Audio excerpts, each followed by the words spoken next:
Not everyone in the West thinks Vladimir Putin is a dangerous megalomaniac. No less than former US President Donald Trump has called the man responsible for so much death and destruction in Ukraine a genius. Now, of course, Trump has made a career out of being unorthodox. And the more unpredictable he is, it seems, the more his supporters love him. So much so, Trump is now seriously considering another tilt at the White House. And if you thought it was a wild ride last time he was leader of the free world, you ain't seen nothing yet.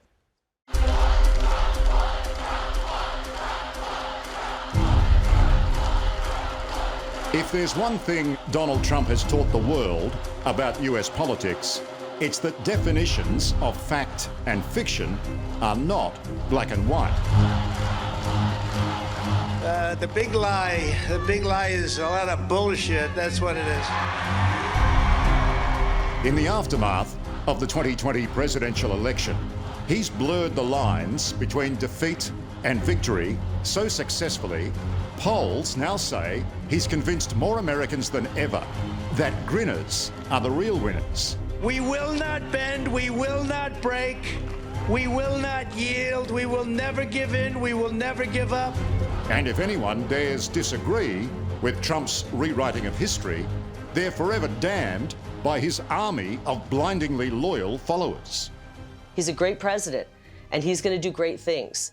To be a Trump supporter, as you are, do you have to believe in the big lie that the election was stolen? Is that a prerequisite? It's almost comical the way the media is portraying what happened in our election. You're, thousands of miles away. You really have no idea what happened in our election. Woo! These days, Kari Lake is the former Commander-in-Chief's supporter-in-chief. And, as you'll see...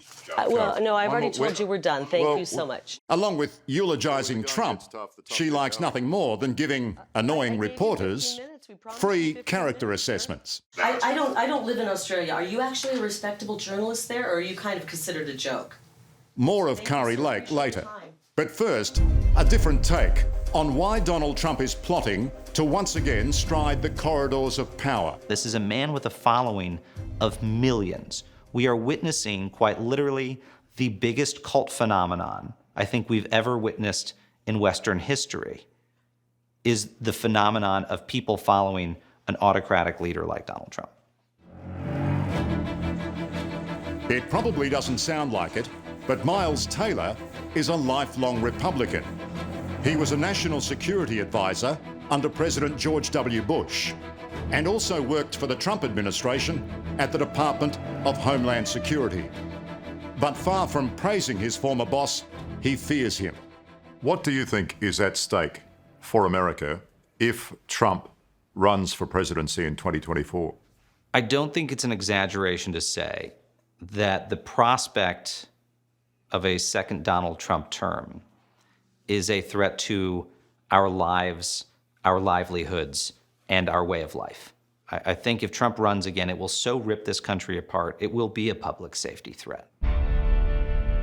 Donald Trump has hinted, but hasn't yet confirmed, a tilt at the White House in 2024. Miles Taylor knows firsthand, though, that if he does, and is successful, the free world will see a very different style of leader. When I worked in that administration, there was no one that Donald Trump saw more like him around the world than autocrats. He would have rather been friends with Kim Jong-un in North Korea, President Xi in China, and Vladimir Putin in Russia than any Western democratic leader. You've been in the Situation Room while he's been talking about these autocrats, the likes of Xi and Putin and Kim Jong-un. Why is he drawn to these people? What does he say? He's drawn to these people because he wants to be like them. Donald Trump was immensely disappointed by something when he became president of the United States. It was that he didn't have the power that he thought he did. It was that he couldn't just will things into existence. So frankly, at its core, it was jealousy. He was jealous of Vladimir Putin and Xi in China because he wanted to be able to do what they could do, which was whatever they wanted. And I said, this is genius. Putin declares a big portion of the Ukraine. Putin declares it as independent. Oh, that's wonderful. For the critics, there could be no better proof of the dangers of Donald Trump than 3 weeks ago, when he went on American radio to talk about Vladimir Putin's invasion of Ukraine. His views couldn't have been clearer or more controversial. I said, how smart is that? And he's going to go in and be a peacekeeper. That's the strongest peace force. We could use that on our southern border. Here's a guy who's very savvy. I know him very well, very, very well. He's extraordinarily dangerous. He's a demagogue.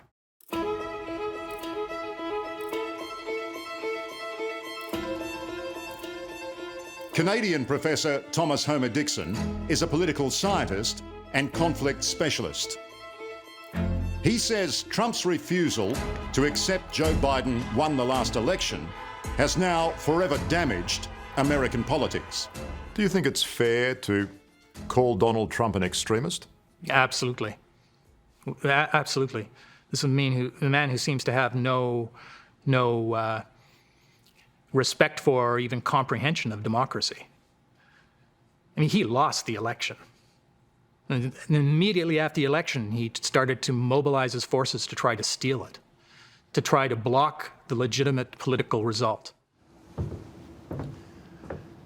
Professor Dixon doesn't hold back.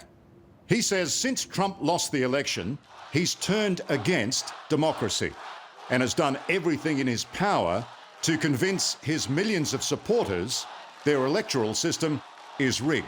The American people deserve answers. The January 6th rally was a protest against a crooked election carried out by unhinged Democrats, big tech, and working with the fake news media, all working together to defeat Republicans and your favorite president, me. From the moment he lost, Donald Trump said he didn't. Last year we had a rigged election and the proof is all over the place. And even when US judges threw out more than 50 lawsuits challenging the election result because there wasn't any evidence, Trump still maintained he was the winner. And we won twice, and we did better the second time. With so many supporters now in tow, the fear is if Trump runs again for the Oval Office, what happens if he doesn't get the outcome he wants? Somewhere around 70% of the Republican members of the Republican Party believe that the election was stolen. That really corrodes the underlying institutions of democracy in the country. It means that for those Republicans that it's very likely that they will refuse to accept the result of any election in the future where their candidate doesn't win. And you can't run a democracy when people are taking that kind of position. If I run and if I win, we will treat those people from January 6th fairly. We will treat them fairly. And if it requires pardons, we will give them pardons. What did you think of that statement? Well, I heard other Republicans saying that too. They picked up on his cue, I'm sure. That's very disturbing. Colonel Lawrence Wilkerson was former Secretary of State Colin Powell's Chief of Staff. He's outraged the perpetrators of last year's January 6 insurrection could ever be forgiven. So what's the message that he's sending? He's saying, if there's anything you do following me that is a violation of the law, quote unquote, I'll take care of that, either through a presidential pardon or I won't allow the case to be prosecuted against you.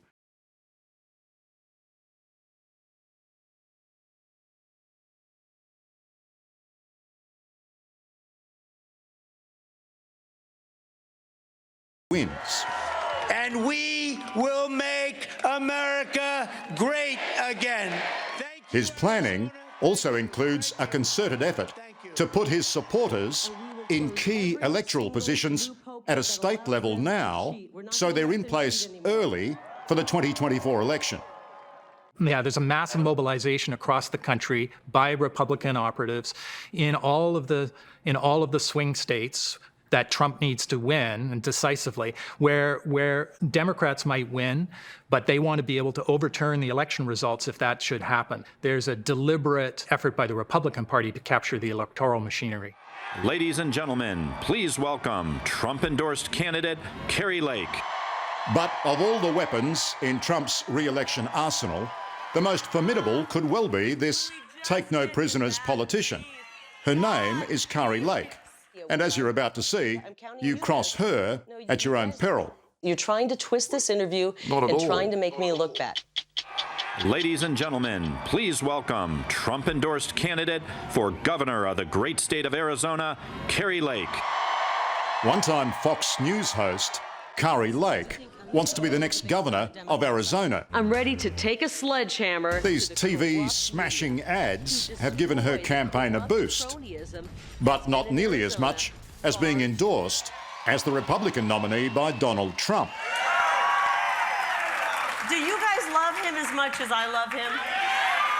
It's not difficult to see why he likes her. I think he's a great president. I think he's one of the best presidents we've ever had, and I think he will be back. I think he will win in 2024, and he will come back with a vengeance. The outgoing Republican governor in Arizona is Doug Ducey. He's out of favour because he defied Trump's bullying at the last election. Instead of cheating, he played by the rules and declared the result in his state that went Joe Biden's way was a fair one.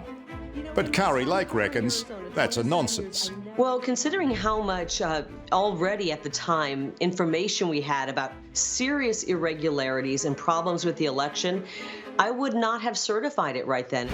Wasn't it great to hear from President Trump?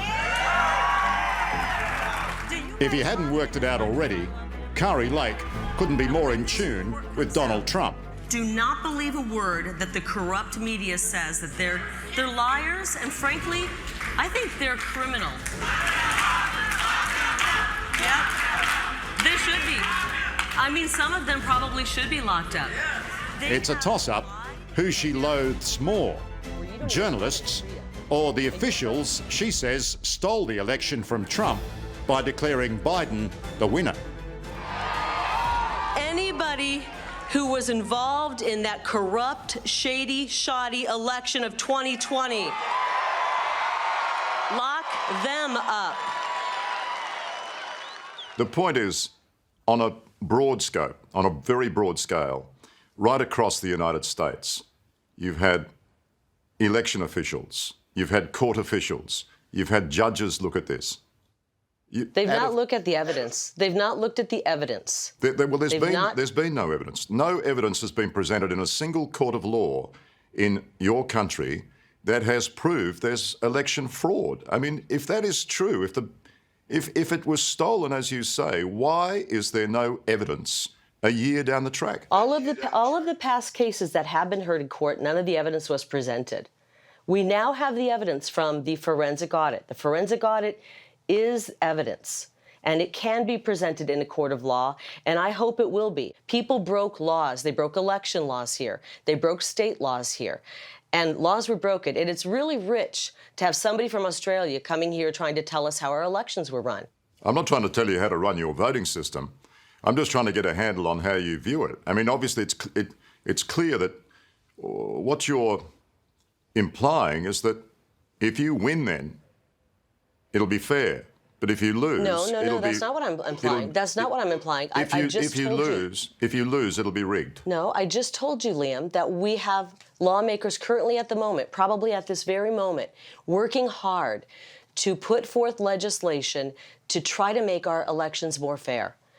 What we're doing is not just about the 2020 election, 2022. We're trying to make our elections fair so that going forward, every voter in Arizona, whether they be Democrat, whether they be independent or Republican, can feel good that the election was honest.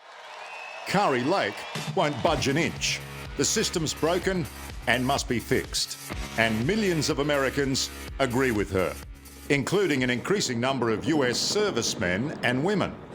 It's a frightening scenario for Colonel Lawrence Wilkerson, General Colin Powell's former Chief of Staff. How many do you think in the military really believe Trump's stance that the election was stolen? I think I'm probably safe in saying somewhere from a quarter to a third. That's a big number. That equates to a lot of people. It does. In fact, last year, 120 retired high-ranking military officers, generals and admirals signed an open letter declaring Joe Biden had stolen the election. Colonel Lawrence says this could signal a split in the military at the next election, with those supporting Trump going their own way. It concerns me, and it concerns the flag officers, admirals, generals that I still know and still communicate with. And I suspect, and I almost can say I know, it concerns General Milley, the chairman of the Joint Chiefs of Staff. He's made it quite clear that it concerns him. And it should. It should, because we are looking at what one person said to me the other day. The most important instrument in most is the military. Which way does the military go? The people with the guns, which way do they turn? And do they fall apart themselves and add to the melee? USA! USA! USA! USA! It's a worrying thought in an already violent country, where scenes like the attack on the Capitol building in Washington seem to be applauded by as many people as condemned it. We saw lots and lots of very confronting pictures over many days as they replayed various angles on it. On the January 6th riots, insurrections, call it what you like. I mean, how did you see that? How do you view the events of the 6th of January at the Capitol? Well, that really doesn't have anything to do with being governor of Arizona. I wasn't there. I had nothing to do with that, sir. Well, your man Donald. It's always the conspiracy theorists in the media, which I'm. Well, that's not true. I'm counting you as. Well, that's not true at all. That's not true at all. You've called our election. Let's be fair on this. Your man Donald. You've called our election the big lie. Your man Donald brought it up. Your man Donald said. Why would you say that, sir? What? Your man Donald? Well, he is. I mean, he's endorsed you personally. He said a few days ago that those people at the Capitol should be pardoned. They should all be pardoned. Do you think they should be pardoned? I'm still amazed that you say your man Donald. That's just so disrespectful. Well, why would it be? He's endorsed you. You have his personal endorsement. It's just the flippant attitude. It's obvious that you've come into this. It's obvious you've come into this interview and you don't like President Donald Trump. Kari. It's obvious. Well, do you think they should be pardoned? Do you think they should be pardoned? I have no say in that. I'm running for governor. This isn't something a governor does. You're trying to twist this interview and trying to make me look bad. You're a Republican. He's the Republican leader. What I don't like is that people are being held in prison without being charged. That's un-American. Maybe they get away with that stuff in Australia. Perhaps in Australia, because you've given your rights away, you melted down all of your guns, and you guys have no freedom, that you find that okay. But here in America, we do things differently. We have something called the U.S. Constitution, and we have rights. So we'd be better off having more guns here. I mean, what? You would be better off... Yeah, you would. You absolutely would, sir. You absolutely would. I feel so sorry for the people in Australia, have no power. The only thing keeping us from being Australia right now is our Second Amendment. And we will never, ever let that go. Mark my words. What we saw happening in Australia, where you have internment camps and people are being forced, if they've encountered anybody with COVID, to be locked into a quarantine camp, is the most horrifying thing I think I've ever seen a government do. It's frightening. And if you can't see that, I feel sorry for you. Would it have been better? This is our last question, Liam. We have to run, but thank you for your time. Just answer me this one question. One more question, Kari. Well, no, I've already told you we're done. Thank you so much. That guy's a complete nut. Seriously, a complete insane person. It's here we need to tread carefully. Kari Lake and her many supporters don't tolerate differences of opinion. And the more excitable among them often resort to targeting opponents with vile abuse. Longtime Republican and now Trump enemy, Miles Taylor, lives with the threat of violence on a daily basis. He has personal security and moves homes regularly. Just 2 days ago, among many other hate messages, and I'll bleep it for you, shut your effing mouth about Trump or pay the price. How did that person get my phone number? Why did that person feel compelled to reach out to me? Why did they feel compelled to threaten me? Because that's the phenomenon. And that's the phenomenon we're witnessing in the United States, is an explosion of political violence. Worryingly, Miles Taylor may be right. But in the spirit of democracy, I think Kari Lake deserves the last word. Liam, it was a pleasure meeting you. This has just become comical. I'm leaving.